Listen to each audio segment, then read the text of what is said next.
17ஆம் அதிகாரம். தமஸ்குவின் பாரம். இதோ தமஸ்குவானது நகரமாயிராமல் தள்ளப்பட்டு பாழான மண்மேடாகும். ஆரோவேரின் பட்டணங்கள் பாழாய் விடப்பட்டு மந்தைகளின் வெளியாயிருக்கும். மிரட்டுவாரில்லாமல் அவைகள் அங்கே படுத்துக்கொள்ளும். அரண் எப்பிராயீமையும் ராஜாங்கம் தமஸ்குவையும் விட்டொழியும். இஸ்ரவேல் புத்திரருடைய மகிமைக்கு நேரிட்டது போல சீரியாவில் மீதியாயிருப்பவர்களுக்கும் நேரிடும் என்று சேனைகளின் கர்த்தர் சொல்லுகிறார். அக்காலத்திலே யாக்கோபின் மகிமை குறைந்து போம், அவனுடைய கொழுத்த தேகம் மெலிந்து போம். ஒருவன் ஓங்கின பயிரை அறிந்து தன் கையினால் கதிர்களை அறுத்து ரெப்பாயிம் பள்ளத்தாக்கிலே கதிர்களை சேர்க்கிறது போலிருக்கும். ஆனாலும் ஒலிவ மரத்தை உலுக்கும் போது நுனிக்கொம்பிலே 2-3 காய்களும், காய்க்கிற அதன் கிளைகளிலே 4-5 காய்களும் மீதியாயிருப்பது போல அதிலே பின்பறிப்புக்கு கொஞ்சம் மீதியாயிருக்குமென்று இஸ்ரவேலின் தேவனாகிய கர்த்தர் சொல்லுகிறார். அக்காலத்திலே மனுஷன் தன் கைகளின் கிரியையாகிய பீடங்களை நோக்காமலும் தன் விரல்கள் உண்டு பண்ணின தோப்பு விக்கிரகங்களையும் சிலைகளையும் நோக்காமலும் தன்னை உண்டாக்கினவரையே நோக்குவான். அவன் கண்கள் இஸ்ரவேலின் பரிசுத்தரையே நோக்கிக் கொண்டிருக்கும். அக்காலத்திலே அவர்களுடைய அரணான பட்டணங்கள் இஸ்ரவேல் புத்திரருக்கு மீதியாய் வைக்கப்பட்ட தழையைப் போலவும் நுனிக்கொம்பை போலவுமாகி பாழாய் கிடக்கும். உன் பெலமாகிய கன்மலையை நீ நினையாமல் உன் இரட்சிப்பாகிய தேவனை மறந்தாய். ஆதலால் நீ நேர்த்தியான நாற்றுகளை நட்டாலும் அந்நிய தேசத்து கன்றுகளை வைத்தாலும் பகற்காலத்திலே உன் நாற்றை வளரவும் விடியற்காலத்திலே உன் விதையை முளைக்கவும் பண்ணினாலும் பலனை சேர்க்கும் நாளிலே துக்கமும் கடும் வேதனையுமே உங்கள் அறுப்பாயிருக்கும். ஐயோ, கடல்கள் கொந்தளிக்கிறது போல கொந்தளிக்கிற அநேக ஜனங்களின் திரளும், பலத்த தண்ணீர்கள் இறைகிறது போல இறைகிற ஜனக்கூட்டங்களின் அமளியும் உண்டாயிருக்கிறது. ஜனக்கூட்டங்கள் திரளான தண்ணீர்கள் இறைகிறது போல இறைந்தாலும் அவர்களை அவர் அதட்டுவார். அவர்கள் தூரமாய் ஓடிப்போவார்கள். மலைகளிலே காற்றினால் பறக்கடிக்கிற பதரை போலவும் சுழல் காற்றிலே அகப்பட்ட துரும்பை போலவும் துரத்தப்படுவார்கள். இதோ சாயங்காலத்திலே கலக்கம் உண்டாகும். விடியற்காலத்துக்கு முன் அவர்கள் ஒழிந்து போவார்கள். இதுவே நம்மை கொள்ளையாடுகிறவர்களின் பங்கும் நம்மை சூறையாடுகிறவர்களின் வீதமுமாயிருக்கும். 18ஆம் அதிகாரம். எத்தியோப்பியாவின் நதிகளுக்கு அக்கறையிலே நிழலிடும் செட்டைகளுடையதும் கடல் வழியாய் தண்ணீர்களின் மேல் நாணல் படவுகளிலே ஸ்தானாபதிகளை அனுப்புகிறதுமான தேசத்துக்கு ஐயோ! வேகமான தூதர்களே, நெடுந்தூரமாய் பரவியிருக்கிறதும் சிரைக்கப்பட்டதும் துவக்க முதல் இதுவரைக்கும் கெடியாயிருந்ததும் அளவிடப்பட்டதும் மிதிக்கப்பட்டதும் நதிகள் பாழாக்குகிறதுமான ஜாதி அண்டைக்கு போங்கள். பூச்சக்கரத்தில் வாசமாயிருக்கிறவர்களும் தேசத்து குடிகளுமாகிய நீங்கள் எல்லாரும் மலைகளின் மேல் கொடியேற்றப்படும் போது பாருங்கள். எக்காளம் ஊதப்படும் போது கேளுங்கள். நான் அமர்ந்திருந்து பயிரின் மேல் காயும் காந்தியுள்ள வெயிலைப் போலவும் அறுப்பு காலத்து உஷ்ணத்தில் உண்டாகும் பனிமேகத்தைப் போலவும் என் வாசஸ்தலத்திலிருந்து கண்ணோக்குவேன் என்று கர்த்தர் என்னுடனே சொன்னார்.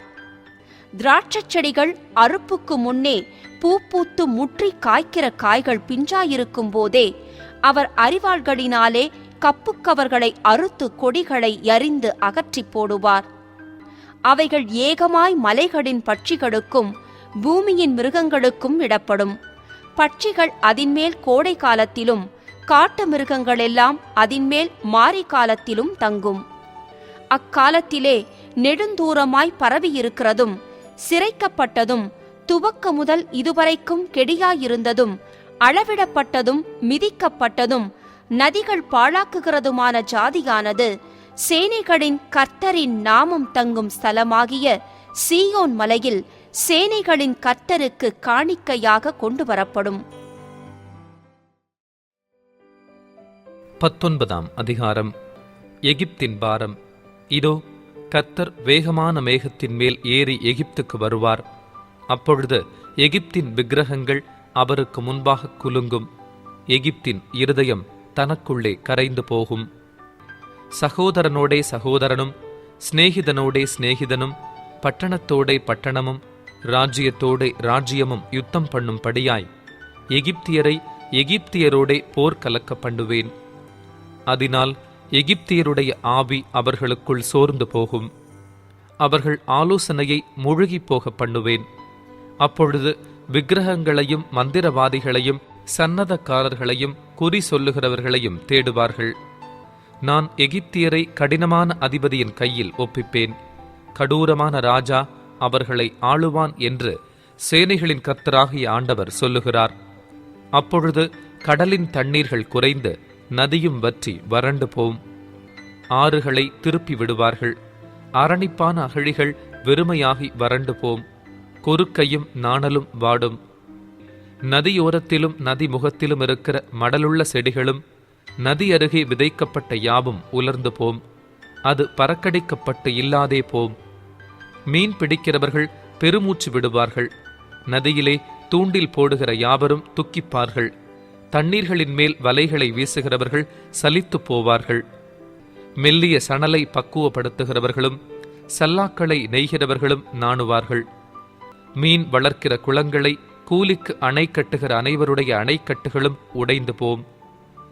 சோவான் பட்டணத்தின் பிரபுக்களானவர்கள் மூடர்கள். பார்வோனுடைய ஞானமுள்ள ஆலோசனைக்காரரின் ஆலோசனை மதியீனமாயிற்று.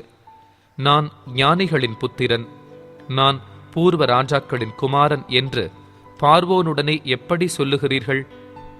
அவர்கள் எங்கே? உன் ஞானிகள் எங்கே? சேனைகளின் கர்த்தர் எகிப்தை குறித்து பண்ணின யோசனையை அவர்கள் உனக்கு தெரிவிக்கட்டும், அல்லது தாங்களே அறிந்து கொள்ளட்டும்.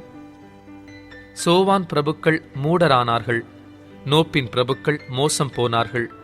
எகிப்தையும் அதன் கோத்திர தலைவரையும் வழி தப்ப பண்ணுகிறார்கள். கர்த்தர் அதன் நடுவில் தாறுமாறுகளின் ஆவியை வரப்பண்ணினார். ஆனது கொண்டு வெறியன் வாந்தி பண்ணி தள்ளாடி திரிகிறது போல அவர்கள் எகிப்தை அதன் எல்லா செய்கைகளிலும் தள்ளாடி திரிய பண்ணுகிறார்கள். எகிப்தில் தலையாகிலும் வாலாகிலும் கிளையாகிலும் நாணலாகிலும் செய்யும் வேலை ஒன்றுமிராது. அக்காலத்திலே எகிப்தியர் பெண்டுகளைப் போலிருந்து சேனைகளின் கர்த்தர் தங்கள் மேல் அசைக்கும் கை அசைவினாலே அஞ்சி நடுங்குவார்கள். சேனைகளின் கர்த்தர் அவர்களுக்கு விரோதமாக நிர்ணயித்துக் கொண்ட ஆலோசனையின் நிமித்தம் யூதாவின் தேசம் எகிப்தியருக்கு பயங்கரமாயிருக்கும். தனக்குள் அதை நினைக்கிறவனெவனும் திடுக்கிடுவான். அக்காலத்திலே எகிப்து தேசத்திலிருக்கும் 5 பட்டணங்கள் கானான் பாஷையை பேசி சேனைகளின் கர்த்தரை முன்னிட்டு ஆணையிடும். அவைகளில் ஒன்று நிர்மூலமான பட்டணம் என்னப்படும். அக்காலத்திலே எகிப்து தேசத்தின் நடுவிலே கர்த்தருக்கு ஒரு பலிபீடமும் அதன் எல்லையருகே கர்த்தருக்கு ஒரு ஸ்தம்பமும் உண்டாயிருக்கும். அது எகிப்து தேசத்திலே சேனைகளின் கர்த்தருக்கு அடையாளமும் சாட்சியுமாயிருக்கும். ஒடுக்குகிறவர்களின் நிமித்தம் அவர்கள் கர்த்தரை நோக்கி கூப்பிடுவார்கள். அப்பொழுது அவர்களுக்கு ஒரு இரட்சகனையும் ஒரு பலவானையும் அனுப்பி அவர்களை விடுவிப்பார். அப்பொழுது கர்த்தர் எகிப்தியருக்கு அறியப்படுவார்.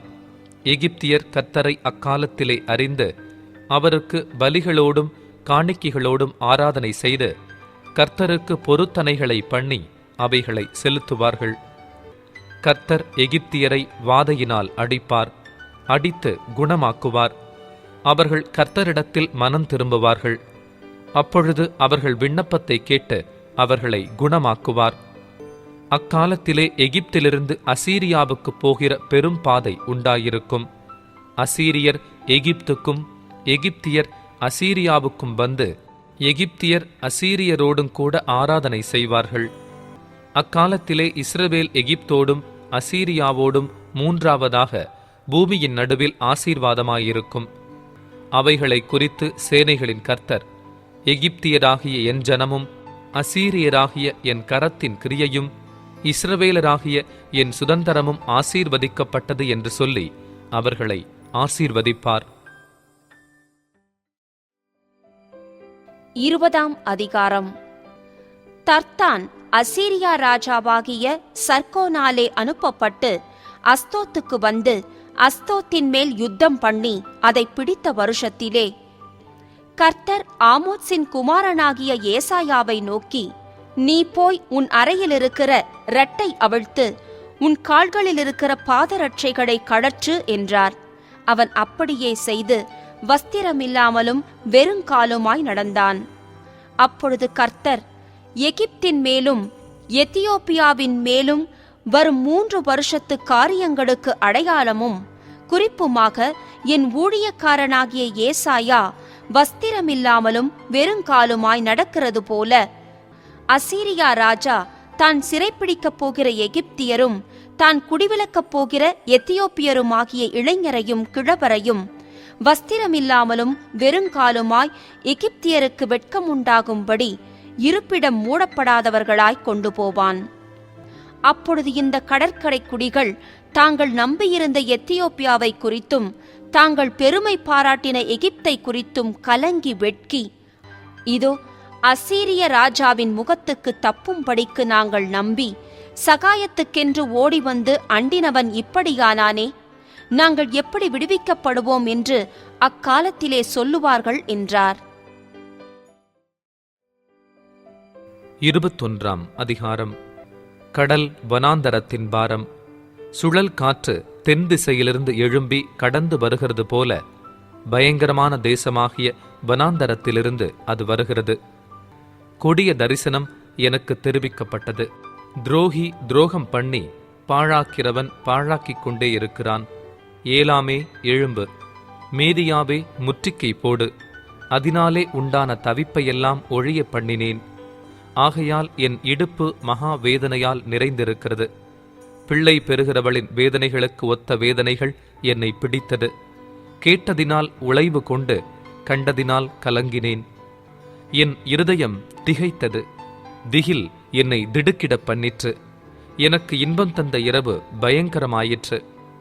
பந்தியை ஆயத்தப்படுத்துங்கள், ஜாமக்காரரை வையுங்கள், புசியுங்கள், குடியுங்கள். பிரபுக்களே, எழுந்து பரிசைகளுக்கு எண்ணெய் பூசுங்கள். ஆண்டவர் என்னை நோக்கி, நீ போய் காண்பதை தெரிவிக்கும்படி ஜாமக்காரனை வை என்றார். அவன் ஒரு ரதத்தையும் ஜோடு ஜோடான குதிரை வீரரையும் ஜோடு ஜோடாக கழுதைகளின் மேலும் ஒட்டகங்களின் மேலும் ஏறி வருகிறவர்களையும் கண்டு மிகுந்த கவனமாய் கவனித்துக் கொண்டே இருந்து, ஆண்டவரே, நான் பகல் முழுதும் என் காவலிலே நின்று முழுதும் நான் என் காவலிடத்திலே தரித்திருக்கிறேன் என்று சிங்கத்தைப் போல் சத்தமிட்டு கூப்பிடுகிறான். இதோ ஒரு ஜோடு குதிரை போன்ற ரதத்தின் மேல் ஏறியிருக்கிற ஒரு மனுஷன் வருகிறான். பாபிலோன் விழுந்தது, விழுந்தது, அதன் விக்கிரக தேவர்களையெல்லாம் தரையோடே மோதி உடைத்தார் என்று பிரதியுத்தரம் சொல்லுகிறான். என் போரடைப்பின் தானியமே, என் களத்தின் கோதுமையே, இஸ்ரவேலின் தேவனாகிய சேனைகளின் கர்த்தரால் நான் கேள்விப்பட்டதை உங்களுக்கு அறிவித்தேன். தூமாவின் பாரம். சேயீரிலிருந்து என்னை நோக்கி, ஜாமக்காரனே, இரவு எவ்வளவு சென்றது என்று கூப்பிட்டு கேட்க, அதற்கு ஜாமக்காரன், விடியற்காலம் வருகிறது, ராக்காலமும் வருகிறது, நீங்கள் கேட்க மனதானால் திரும்பி வந்து கேளுங்கள் என்று சொல்லுகிறான். அரபியாவின் பாரம்.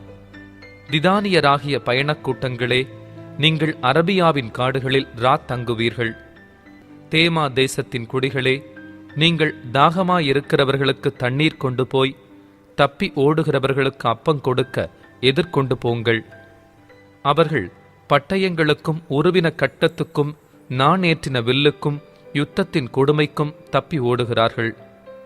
ஆண்டவர் என்னை நோக்கி, ஒரு கூலிக்காரனுடைய வருஷங்களுக்கொத்த ஒரே வருஷத்திலே கேதாருடைய மகிமையெல்லாம் அற்றுப்போம். கேதார் புத்திரராகிய பராக்கிரம வில் வீரரின் தொகையில் மீதியானவர்கள் கொஞ்சப் பேராயிருப்பார்கள் என்றார். இஸ்ரவேலின் தேவனாகிய கர்த்தர் இதை உரைத்தார். 22ஆம் அதிகாரம். தரிசன பள்ளத்தாக்கின் பாரம். உன்னில் உள்ளவர்கள் எல்லாரும் வீடுகளின் மேல் ஏறுவதற்கு உனக்கு இப்பொழுது வந்தது என்ன? சந்தடிகளால் நிறைந்து ஆரவாரம் பண்ணி களிகூர்ந்திருந்த நகரமே, உன்னிடத்தில் கொலையுண்டவர்கள் பட்டயத்தால் கொலையுண்டதில்லை, யுத்தத்தில் செத்ததும் இல்லை. உன் அதிபதிகள் எல்லாரும் ஏகமாய் ஓடி அலைந்தும் வில் வீரரால் கட்டப்படுகிறார்கள். உன்னில் அகப்பட்ட யாவரும் தூரத்துக்கு ஓடியும் ஏகமாய் கட்டப்படுகிறார்கள். ஆகையால் என்னை நோக்கி பாராதேயுங்கள். என் ஜனமாகிய குமாரத்தி பாழாய்ப்போனதி நிமித்தம் மனங்கசந்து அழுவேன். எனக்கு ஆறுதல் சொல்ல வராதேயுங்கள் என்கிறேன். சேனைகளின் கர்த்தராகிய ஆண்டவராலே இது தரிசன பள்ளத்தாக்கிலே அமளியும் மிதியுண்குதலும் கலக்கமும் உள்ள நாளாயிருக்கிறது. இது அலங்கத்தை தகர்த்து பர்வதத்துக்கு நேரே ஆர்ப்பரிக்கும் நாளாயிருக்கிறது. ஏலாமியன் அம்பரா தூணியை எடுத்து இரதங்களோடும் காலாட்களோடும் குதிரை வீரரோடும் வருகிறான். கீர் கேடகத்தை வெளிப்படுத்தும். மகா வடிவான உன் பள்ளத்தாக்குகள் இரதங்களால் நிரப்பப்படும். குதிரை வீரர் வாசல்கள் மட்டும் வந்து அணிவகுத்து நிற்பார்கள். அவன் யூதாவின் மறைவை நீக்கிப் போடுவான். அந்நாளிலே வனமாளிகையாகிய ஆயுத சாலையை நோக்குவாய். நீங்கள் தாவீது நகரத்தின் இடிதல்கள் அநேகமாயிருப்பதைக் கண்டு கீழ்க்குளத்து தண்ணீர்களை கட்டி வைத்து எருசலேமின் வீடுகளை எண்ணி அலங்கத்தை அரணிப்பாக்கும்படி வீடுகளை இடித்து 2 மதில்களுக்கு நடுவே பழைய குளத்து தண்ணீர்களுக்கு ஒரு அகழை உண்டு பண்ணுவீர்கள். ஆனாலும் அதைச் செய்தவரை நீங்கள் நோக்காமலும் அதை ஏற்படுத்தி தூரத்திலிருந்து வரப்பண்ணினவரை கவனியாமலும் போகிறீர்கள். சேனைகளின் கர்த்தராகிய ஆண்டவர் அக்காலத்திலே அழவும் புலம்பவும் மொட்டையிடவும் ரட்டுடுத்தவும் கட்டளையிட்டார். நீங்களோ சந்தோஷித்து கழித்து ஆடு மாடுகளை அடித்து இறைச்சியை சாப்பிட்டு திராட்சரசத்தை குடித்து புசிப்போம் குடிப்போம் நாளைக்குச் சாவோம் என்று சொல்வீர்கள். மெய்யாகவே நீங்கள் சாகும் மட்டும் இந்த அக்கிரமம் உங்களுக்கு நிவிர்த்தியாவதில்லை என்று சேனைகளின் கர்த்தராகிய ஆண்டவர் சொல்லுகிறார் என்பது என் செவி கேட்கும்படி சேனைகளின் கர்த்தரால் தெரிவிக்கப்பட்டது.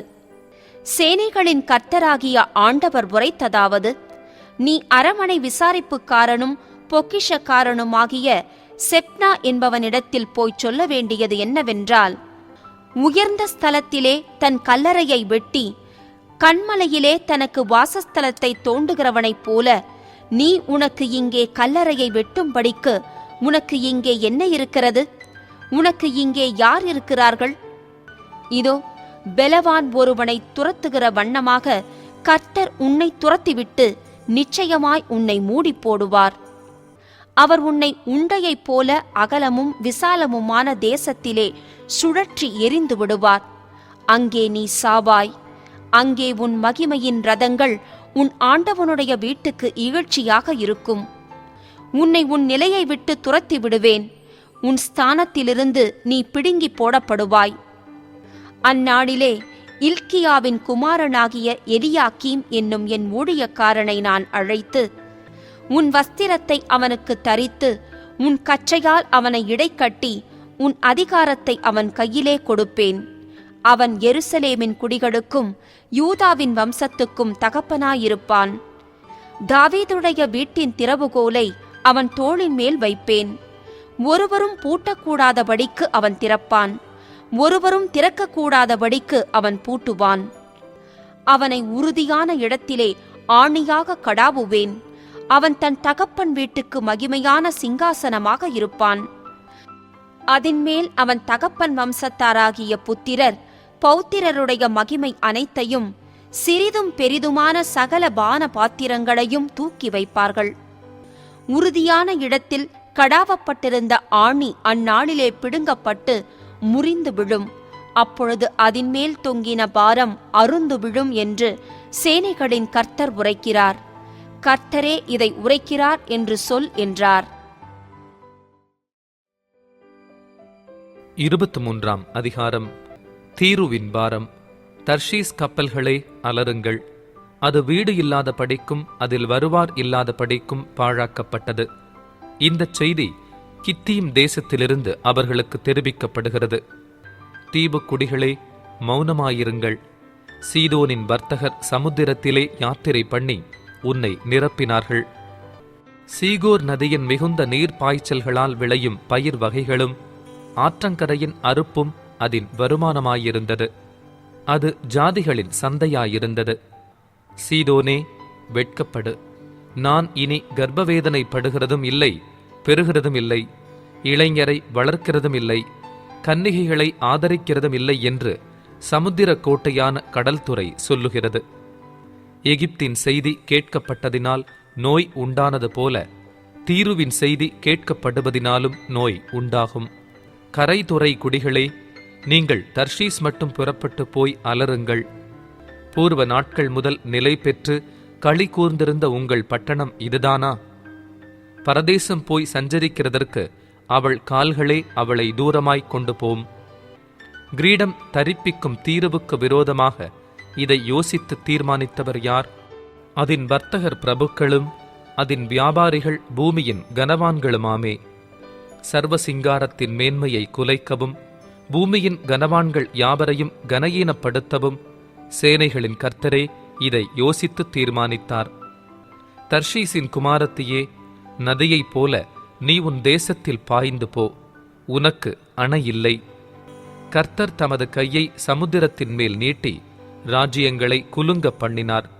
கானானின் அரண்களை அழிக்க அவர் அதற்கு விரோதமாய் கட்டளை கொடுத்து, ஒடுங்குண்ட கன்னியாகிய சீதோன் குமாரத்தியே, இனி களி கூர்ந்து கொண்டிராய். எழுந்து கித்தீமுக்கு புறப்பட்டு போ, அங்கும் உனக்கு இளைப்பாறுதல் இல்லை என்றார். கல்தேயருடைய தேசத்தை பார், அந்த ஜனம் முன்னிருந்ததில்லை. அசீரியன் வனாந்தரத்தாருக்காக அதை அஸ்திபாரப்படுத்தினான். அவர்கள் அதன் கோபுரங்களை உண்டாக்கி அதன் அரமனைகளை கட்டினார்கள். அவர் அதை அழிவுக்கென்று நியமித்தார். தர்ஷீஸ் கப்பல்களே, அலறுங்கள், உங்கள் அரண் பாழாக்கப்பட்டது. அக்காலத்திலே தீரு ஒரு ராஜாவுடைய நாட்களின்படி 70 வருஷம் மறக்கப்பட்டிருக்கும். 70 வருஷங்களின் முடிவிலே தீருவுக்கு சம்பவிப்பது வேசியின் பாடலுக்கு சமானமாயிருக்கும். மறக்கப்பட்ட வேசியே, நீ வீணையை எடுத்து நகரத்தை சுற்றித் திரி. நீ நினைக்கப்படும்படி அதை இனிதாக வாசித்து பல பாட்டுகளை பாடு. 70 வருஷங்களின் முடிவிலே கர்த்தர் வந்து தீருவை சந்திப்பார். அப்பொழுது அது தன் பணயத்துக்கு திரும்பி வந்து பூமியிலுள்ள சகல ராஜ்யங்களோடும் வேசித்தனம் பண்ணும். அதன் வியாபாரமும் அதன் பணயமும் கர்த்தருக்கு பரிசுத்தமாக்கப்படும். அது பொக்கிஷமாய் சேர்க்கப்படுவதும் இல்லை, பூட்டி வைக்கப்படுவதும் இல்லை. கர்த்தருடைய சமூகத்தில் வாசமாயிருக்கிறவர்கள் திருப்தியாக சாப்பிடவும் நல்ல வஸ்திரங்களை தரிக்கவும் அதன் வியாபாரம் அவர்களைச் சேரும். 24ஆம் அதிகாரம். இதோ, கர்த்தர் தேசத்தை வெறுமையும் பாழுமாக்கி அதை கவிழ்த்து அதன் குடிகளைச் சிதறடிப்பார். அப்பொழுது ஜனத்துக்கு எப்படியோ அப்படியே ஆசாரியனுக்கும், வேலைக்காரனுக்கு எப்படியோ அப்படியே எஜமானுக்கும், வேலைக்காரிக்கு எப்படியோ அப்படியே எஜமானிக்கும், கொண்டவனுக்கு எப்படியோ அப்படியே விற்றவனுக்கும், கடன் கொடுத்தவனுக்கு எப்படியோ அப்படியே கடன் வாங்கினவனுக்கும், வட்டி வாங்கினவனுக்கு எப்படியோ அப்படியே வட்டி கொடுத்தவனுக்கும் எல்லாருக்கும் சரியாக நடக்கும். தேசம் முழுதும் கொள்ளையாகி முற்றிலும் வெறுமையாகும். இது கர்த்தர் சொன்ன வார்த்தை. தேசம் புலம்பி வாடும், பூமி சத்துவமற்று உலர்ந்து போகும். தேசத்து ஜனத்திலே உயர்ந்தவர்கள் தவிப்பார்கள். தேசம் தன் குடிகளின் மூலமாய் தீட்டுப்பட்டது. அவர்கள் நியாயப்பிரமாணங்களை மீறி கட்டளையை மாறுபாடாக்கி நித்திய உடன்படிக்கையை முறித்தார்கள். இது நிமித்தம் சாபம் தேசத்தை பட்சித்தது. அதன் குடிகள் தண்டிக்கப்பட்டார்கள்.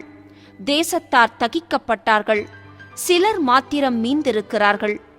திராட்சரசம் துக்கங்கொண்டாடும், திராட்சச் செடி வதங்கும். மனக்களிப்பாயிருந்தவர்கள் எல்லாரும் பெருமூச்சு விடுவார்கள். மேளங்களின் சந்தோஷம் ஓயும், களி கூறுகிறவர்களின் சந்தடி ஒழியும். வீணையின் களிப்பு நின்று போம். பாடலோடே திராட்சரசம் குடியார்கள். மதுபானம் அதை குடிக்கிறவர்களுக்கு கசக்கும். வெறுமையாய்ப்போன நகரம் தகர்ந்து ஒருவரும் உள்ளே பிரவேசிக்க கூடாதபடி வீடுகளெல்லாம் அடைபட்டு கிடக்கும். திராட்சரசத்துக்காக வீதிகளிலே கூக்குரல் உண்டு. எல்லா சந்தோஷமும் மங்கி தேசத்தின் மகிழ்ச்சி அற்றுப்போம். நகரத்தில் மீதியாயிருப்பது அழிவே. வாசல்கள் இடிக்கப்பட்டு பாழாய் கிடக்கும்.